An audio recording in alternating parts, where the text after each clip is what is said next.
वासुदेव संकर्षण आदि के मंत्रों का निर्देश तथा एक बिहू से लेकर 12 बिहू तक के बिहुओं का एवं 25 और 26 बिहू का वर्णन। नारद जी कहते हैं, ऋषियों, अब मैं वासुदेव आदि के आराधनीय मंत्रों का लक्षण बता रहा हूं। वासुदेव, संकर्षण, प्रद्युम्न और अनिरुद्ध, इन 4 बिहू मूर्तियों के नाम के आदि में ओम, फिर क्रमशः अ, आ, अम, अह, ये 4 बीज तथा नमो भगवते पद जोड़ने चाहिए और अंत में नमः पद को जोड़ देना चाहिए। ऐसा करने से इनके पृथक पृथक 4 मंत्र बन जाते हैं। इसके बाद नारायण मंत्र है, जिसका स्वरूप है ओम नमो नारायणाय, ओम तत्सत् ब्रह्मणे ओम नमः, ये ब्रह्म मंत्र है। ओम विष्णवे नमः, ये विष्णु मंत्र है। ओम छौं ओम नमो भगवते नरसिंहाय नमः, ये नरसिंह मंत्र है। ओम भूर्नमो भगवते वरायाः, ये भगवान वराह का मंत्र है। ये सभी मंत्र राज हैं। उपर्युक्त 9 मंत्रों के वासुदेव आदि 9 नायक हैं, जो उपासकों के वल्लभ इष्ट देवता हैं। इनकी अंग क्रांति क्रमशः जवा कुसुम के सदृश अरुण, हल्दी के समान पीली, नीली, श्यामल, लोहित, मेघ सदृश, अग्नि तुल्य तथा मधु के समान पिंगल है। तंत्रवेत्ता पुरुषों को स्वर के बीजों द्वारा क्रमशः पृथक पृथक हृदय आदि अंगों की कल्पना करनी चाहिए। उन बीजों के अंत में अंगों के नाम रहने चाहिए, यथा ओम आ हृदयाय नमः, ओम ई शीर्षे स्वाहा, ओम उम शिखाय वष्टः। और उन अंग नामों के अंत में नमः आदि पद जुड़े होते हैं, यथा क्लाय हृदयाय नमः, क्लिंग शीर्षे स्वाहा इत्यादि। हरस्व स्वरों से युक्त बीज वाले अंग उपांग कहलाते हैं। देवता के नाम संबंधी अक्षरों को पृथक पृथक करके उनमें से प्रत्येक के अंत में बिंदुवात्मक बीज का योग करके उसमें अंगन्यास करना भी उत्तम माना गया है। अथवा नाम के आदि अक्षर को दीर्घ स्वरों एवं ह्रस्व स्वरों से युक्त करके अंग उपांग की कल्पना करें और उनके द्वारा क्रमशः न्यास करें। हृदय आदि अंगों की कल्पना के लिए व्यंजनों का यही क्रम है।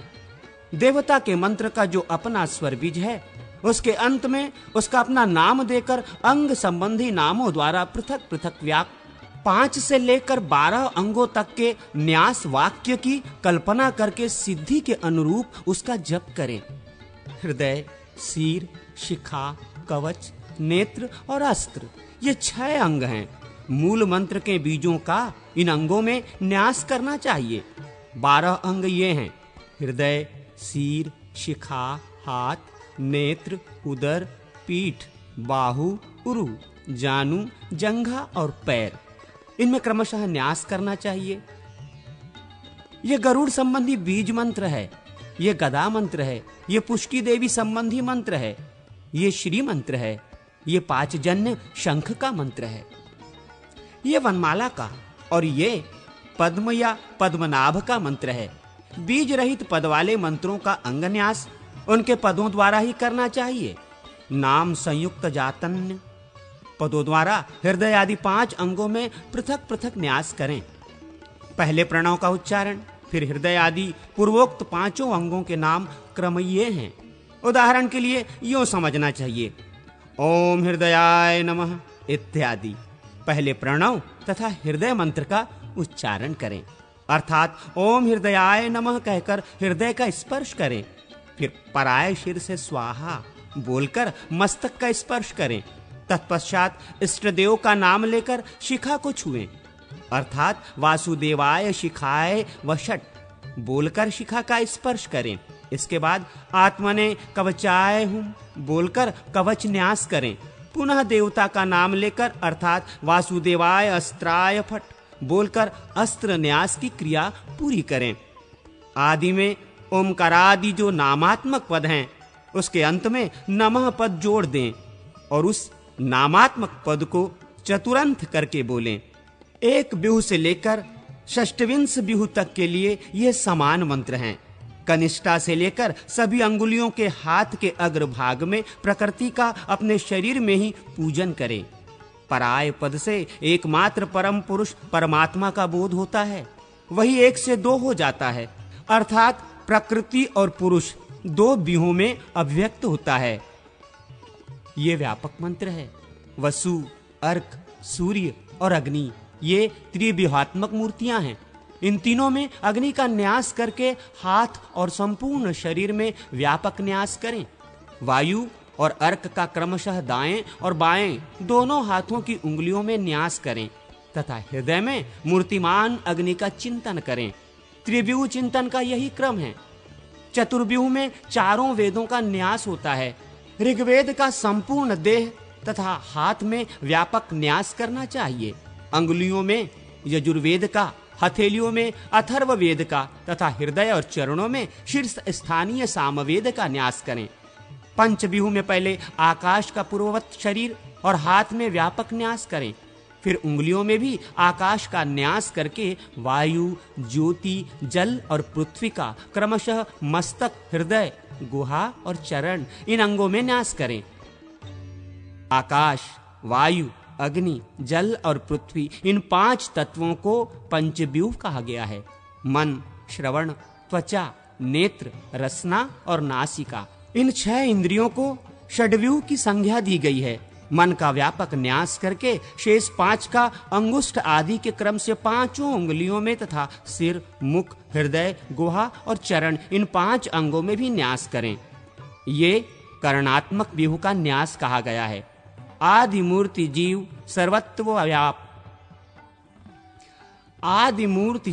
सर्वत्व व्यापक है। भूर्लोक, भुवरलोक, स्वरलोक, महरलोक, जनलोक, तपोलोक और सत्यलोक ये 7 लोक सप्तव्यूह कहे गए हैं। इनमें से प्रथम भुवरलोक का हाथ एवं संपूर्ण शरीर में न्यास करें। भुवरलोक आदि 5 लोकों का अंगुष्ठ आदि के क्रम से 5 उंगलियों में तथा 7वें सत्यलोक का हथेली में न्यास करें। इस प्रकार ये लोकात्मक सप्तव्यूह हैं, जिसका पूर्वोक्त क्रम से शरीर में न्यास किया जाता है। अब यज्ञात्मक सप्तव्यूह का परिचय दिया जाता है। सप्त यज्ञ स्वरूप यज्ञ पुरुष परमात्मा देव श्रीहरि संपूर्ण शरीर एवं सिर, ललाट, मुख, हृदय, गुहा और चरण में स्थित हैं, अर्थात उन अंगों में उनका न्यास करना चाहिए। वे यज्ञ इस प्रकार हैं: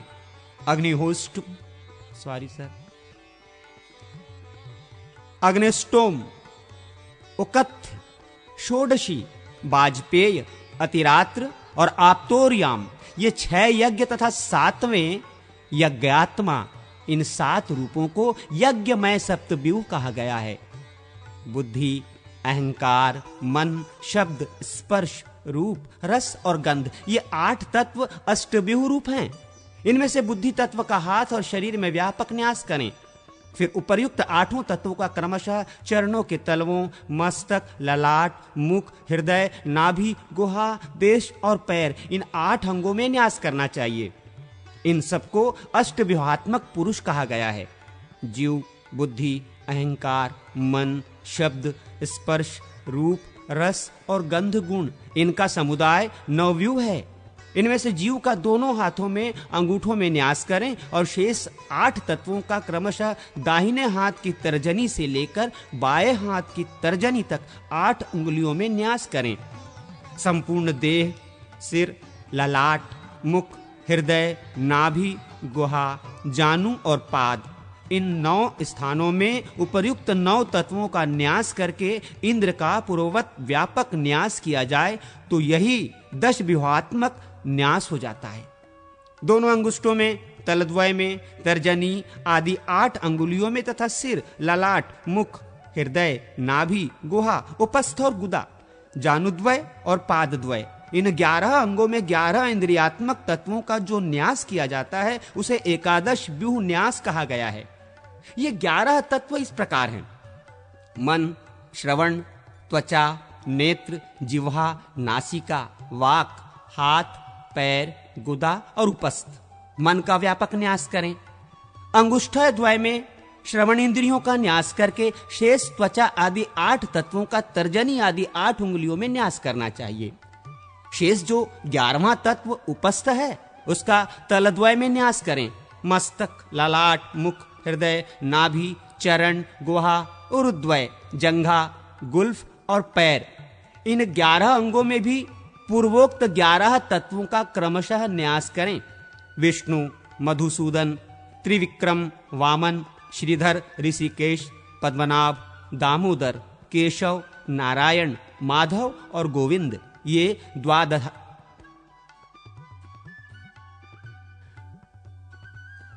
द्वादशात्मक व्यू हैं।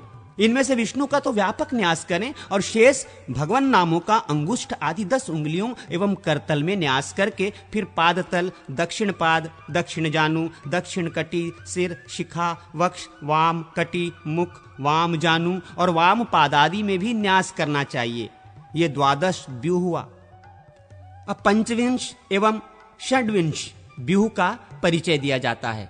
पुरुष, बुद्धि, अहंकार, मन, चित्त, शब्द, स्पर्श, रस, रूप, गंध, श्रोत्र, त्वचा, नेत्र, जिह्वा, नासिका, वाक, हाथ, पैर, गुदा, उपस्थ, भूमि, जल, तेज, वायु और आकाश, ये 25 तत्व हैं। इनमें से पुरुष का सर्वांग में व्यापक न्यास करके 10 का अंगुष्ठ आदि में न्यास करें। शेष का करतल, सिर, ललाट, मुख, हृदय, नाभि, गुहा, उरु, जानु, पैर, उपस्थ, हृदय और मूर्धा में क्रमशः न्यास करें। इन्हीं में सर्वप्रथम परम पुरुष परमात्मा को सम्मिलित करके उनका पूर्ववत व्यापक न्यास कर दिया जाए तो षड्विंश व्यू का न्यास संपन्न हो जाता है। विद्वान पुरुष को चाहिए कि अष्टदल कमल चक्र में प्रकृति का चिंतन करके उसका पूजन करें। उस कमल के पूर्व, दक्षिण, पश्चिम और उत्तर दलों में हृदय आदि 4 अंगों का न्यास करें। अग्निकोण आदि के दलों में अस्त्र एवं वैंतेय, गरुड़ आदि को पूर्ववत स्थापित करें। इस तरह पूर्वादि दिशाओं में इंद्रादि दिक्पालों का चिंतन करें। इन सब के ध्यान पूजन की विधि एक सी है। सूर्य, सोम और अग्नि रूप त्रिव्यूह में अग्नि का स्थान मध्य में है। पूर्वादि दिशाओं में दलों में जिनका आवास है उन देवताओं के साथ कमल की कर्णिका में नाभस आकाश की भांति व्यापक आत्मा तथा मानस अंतरात्मा विराजमान है। साधक को चाहिए कि वो संपूर्ण मनोरथों की सिद्धि के लिए तथा राज्य पर विजय पाने के लिए विश्वरूप परमात्मा का यजन करे। संपूर्ण व्यूहों, हृदय आदि 5 अंगों, गरुड़ आदि तथा इंद्र आदि दिक्पालों के साथ ही उन श्री हरि की पूजा का विधान है। ऐसा करने वाला उपासक संपूर्ण कामनाओं को प्राप्त कर सकता है। अंत में विश्वक्सेन की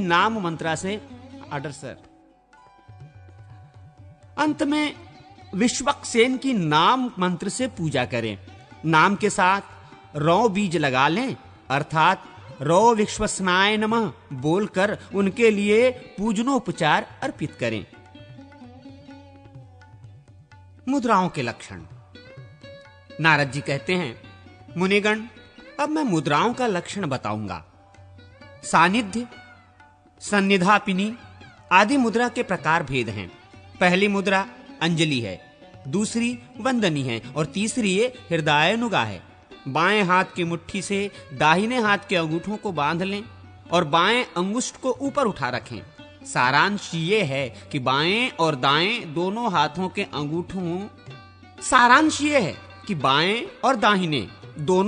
के अंगूठे ऊपर की ओर ही उठा रहे। यही हृदयानुगा मुद्रा है। इसी को कोई संरोधिनी और कोई निष्ठुरा कहते हैं। व्यवहारचना में ये 3 मुद्राएं साधारण हैं। अब आगे ये असाधारण विशेष मुद्राएं बताई जाती हैं। दोनों हाथों में अंगूठे से कनिष्ठा तक की 3 उंगलियों को नवाकर कनिष्ठा आदि को क्रमशः मुक्त करने से 8 मुद्राएं बनती हैं। अ, क, च, ट, त, प, य, श। ये जो 8 वर्ग हैं उनके जो पूर्व बीज अंग, कंग, चंग, टंग इत्यादि हैं। उनको ही सूचित करने वाली उक्त 8 मुद्राएं हैं, ऐसा निश्चय करें। फिर 5 उंगलियों को ऊपर करके हाथ को सम्मुख करने से जो नवी मुद्रा बनती है वो नवम बीज शम के लिए है। वो नवम बीज शंख के लिए है। दाहिने हाथ के ऊपर बाएं हाथ को उतान रखकर उसे धीरे धीरे नीचे को झुकाएं। ये वराह की मुद्रा मानी गई है। ये क्रमशः अंगों की मुद्राएं हैं। बायां मुट्ठी में बंधी हुई एक एक अंगुली को क्रमशः मुक्त करें और पहले की मुक्त की हुई उंगलियों को फिर सिकोड़ लें। बाएं हाथ में ऐसा करने के बाद दाहिने हाथ में भी यही प्रक्रिया करें।